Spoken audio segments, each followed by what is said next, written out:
Good morning students हमारी class भारतीय राज्य व्यवस्था की चली हुई थी, जिसमें आज हम संविधान के निर्माण के बारे में कुछ बातें याद करेंगे स्टूडेंट्स।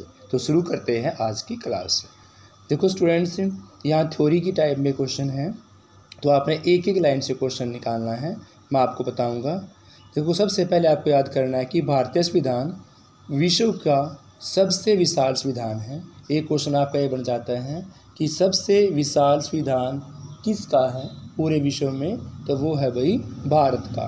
भारत का संविधान पूरे विश्व में सबसे विशाल, सबसे बड़ा संविधान है और इसका निर्माण 2 वर्ष 11 महीने 18 दिन का समय लगाकर पूरा किया गया। इसमें आरंभ की बात करें 395 अनुच्छेद और 22 भाग और 8 अनुसूचियाँ थी, लेकिन अगर अब की बात करें तो 22 की जगह 25 भाग और 8 की जगह 12 अनुसूचियाँ हैं। तो देखो स्टूडेंट्स, भारतीय संविधान विश्व में सबसे विशाल संविधान है। इसका निर्माण 2 वर्ष 11 महीने 18 दिन में पूरा हुआ और इसके आरंभ में 395 अनुच्छेद थे, 22 भाग और 8 अनुसूचियाँ। अगर हम भागों की बात करें तो वर्तमान में 25 और अनुसूचियों की बात करें तो 12 अनुसूचियाँ हैं। तो यहाँ से आपके 5-6 क्वेश्चन निकल जाते हैं स्टूडेंट्स। फिर है संविधान का निर्माण देश के प्रत्येक प्रांतों से, अलग अलग प्रांतों से चुने गए प्रतिनिधि की संविधान सभा द्वारा किया गया। यानी कि संविधान का निर्माण जो किया गया वो देश के प्रत्येक प्रांत से चुने गए प्रतिनिधियों द्वारा किया गया। संविधान सभा में सदस्यों की बात करें 389, कितने भाई 389 कुल संख्या में सदस्य निर्धारित किए गए हैं। अगर 389 में से हम सभी की बात करते हैं तो 292 हमारे ब्रिटिश प्रांतों से और 93 देसी रियासतों से एवं 4 कमिश्नर क्षेत्रों से, जिसमें से दिल्ली, अजमेर, मारवाड़, कुर्ग एवं ब्रिटिश बलूचिस्तान शामिल किए गए हैं। दोबारा देखो स्टूडेंट्स, संविधान का निर्माण देश के प्रत्येक प्रांत से चुने गए प्रतिनिधियों से लिया गया है और संविधान सभा के सदस्यों की कुल संख्या 389 निर्धारित की गई है, जिसमें से 292 ब्रिटिश प्रांतों से, 93 देसी रियासतों से एवं 4 कमिश्नरी क्षेत्रों से। इन कमिश्नरी क्षेत्रों में दिल्ली, अजमेर, मारवाड़, कुर्ग एवं ब्रिटिश बलूचिस्तान शामिल किए गए हैं। नेक्स्ट है प्रत्येक प्रांत की सीटों को जनसंख्या के अनुपात के आधार पर बांटा गया है। ये क्वेश्चन भी बहुत बारी पूछा गया है कि प्रांतों की सीटों को किस प्रकार से बांटा गया, तो प्रत्येक प्रांतों की सीटों को जनसंख्या के अनुपात के आधार पर बांटा गया। इसमें से 3 प्रमुख थी भाई, कौन कौन से? मुस्लिम, सिख और सामान्य। मुस्लिम, सिख, सामान्य। यानी कि बात याद करने की यहाँ पर है, प्रत्येक प्रांत की सीटों को जनसंख्या के अनुपात के आधार पर बांटा गया और जिनमें से 3 आपकी हैं मुस्लिम, सिख और सामान्य। नेक्स्ट है भाई, संविधान सभा का जो प्रथम अधिवेशन हुआ था वो 9 दिसंबर 1946 को हुआ। मुस्लिम लीग ने संविधान सभा की पहली बैठक का बहिष्कार किया। तो 2 क्वेश्चन तैयार हो गए भाई। पहली बैठक कब तैयार की गई? 9 दिसंबर 1946 को। और किसके द्वारा इसका बहिष्कार किया गया? तो मुस्लिम लीग ने संविधान सभा की पहली बैठक का बहिष्कार किया। डॉक्टर सत्येंद्र सिन्हा जी संविधान सभा के प्रथम अधिवेशन की अध्यक्षता कर रहे थे, जो कि अस्थायी तौर पर इस पद पर नियुक्त किए गए थे। तो ये क्वेश्चन आपका यहाँ से बनता है कि भी अस्थायी तौर पर जो संविधान सभा के सदस्य बने उनका नाम पूछा गया है, तो वो थे आपके सत्येंद्र सिन्हा जी। देखो स्टूडेंट्स, यहाँ से मेन क्वेश्चन क्या है कि भारत का संविधान विश्व में सबसे बड़ा संविधान है। 2 वर्ष 11 महीने 18 दिन इसको बनने में लगे। अनुच्छेदों की बात करें 395 हैं, भाग की बात करें 22 है, वर्तमान में भाग 25 है। अनुसूचियों की बात करें पहले 8 थी, अब कितनी है? 12 हैं।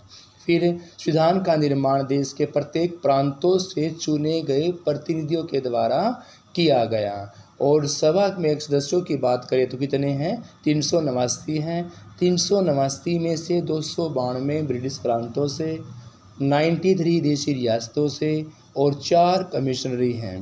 कमिश्नरी के नाम पूछे तो भी कुर्ग हैं, दिल्ली है, अजमेर मारवाड़ और ब्रिटिश बलूचिस्तान हैं।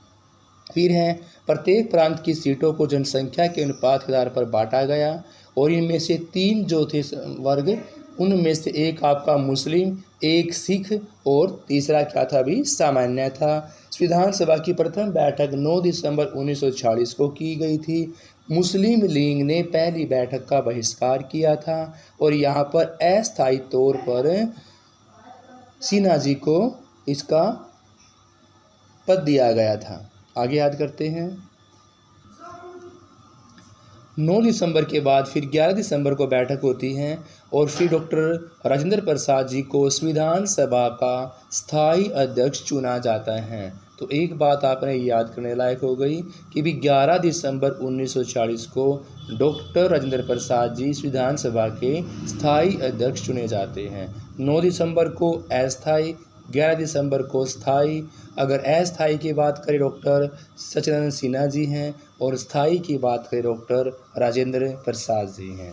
फिर इनके बाद पंडित जवाहरलाल नेहरू जी ने 13 दिसंबर को उद्देश्य प्रस्ताव पास किया गया, यानी कि तीसरी बैठक कब हुई आपकी 13 दिसंबर 1946 को हुई और पंडित जवाहरलाल नेहरू जी के द्वारा इस सभा में उद्देश्य प्रस्ताव पास किया गया।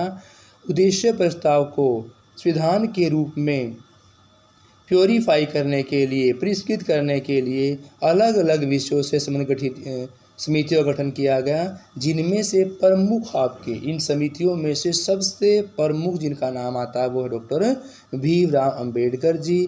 इनकी अध्यक्षता में ये कमेटी बनी और इसके साथ साथ इसमें 7 सदस्यों का भी गठन किया गया। तो सबसे प्रमुख कौन थे 7 में से? डॉक्टर भीमराव अंबेडकर जी।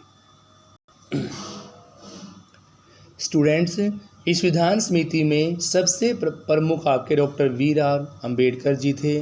कार्य का संचालन किया गया के.एम. मुंशी जी के द्वारा। संघ संविधान और संघ शक्ति दी गई पंडित जवाहरलाल नेहरू जी के द्वारा। मूल अधिकार, अल्पसंख्यक और प्रांतीय संविधान दिया गया सरदार वल्लभ भाई पटेल जी को। देखो, मूल अधिकार, अल्पसंख्यक, प्रांतीय संविधान दिया गया सरदार वल्लभ भाई पटेल जी को। प्रक्रिया, वार्ता, तदर्थ, झंडा समिति, ये सारे डॉक्टर राजेंद्र प्रसाद जी को सौंपे गए। अल्पसंख्यक उप समिति के अध्यक्ष H.C. मुखर्जी बनाए गए। अल्पसंख्यक उप समिति के H.C. मुखर्जी बनाए गए। औषधन समिति के P. पटामी सीतारमैया जी को बनाया गया। किसका भाई? सदन समिति का P. पटामी सीतारमैया जी को। वित्त एवं स्टाफ समिति की बात करते हैं तो A.N. सिन्हा, वित्त एवं स्टाफ समिति A.N. सिन्हा जी को इसका सदस्य बनाया गया। दोबारा देखो भी, जो 7 सदस्यों की कमेटी बनाई गई, सबसे मेन में कौन थे? Doctor B.R. अम्बेडकर जी थे। तो प्रारूप समिति का अध्यक्ष कौन था भाई? Doctor B.R. अम्बेडकर जी। कार्य संचालन के के.एम. मुंशी जी। संघ संविधान, संघ शक्ति के पंडित जवाहरलाल नेहरू जी। बात करते हैं मूल अधिकार, अल्पसंख्यक, प्रांतीय संविधान की, तो सरदार वल्लभ भाई पटेल जी को इनका कार्यभार सौंपा गया। प्रक्रिया, वार्ता, झंडा समिति का अध्यक्ष डॉक्टर राजेंद्र प्रसाद जी को बनाया गया। अल्पसंख्यक उप समिति का H.C. मुखर्जी को बनाया गया। सदन समिति का P. पट्टामी सीतारमैया जी को बनाया गया। वित्त एवं स्टाफ समिति की बात करें तो A.N. सिन्हा जी को इनका कार्यभार सौंपा गया। तो स्टूडेंट्स, इस क्लास में इतना ही। Thank you students, have a nice day.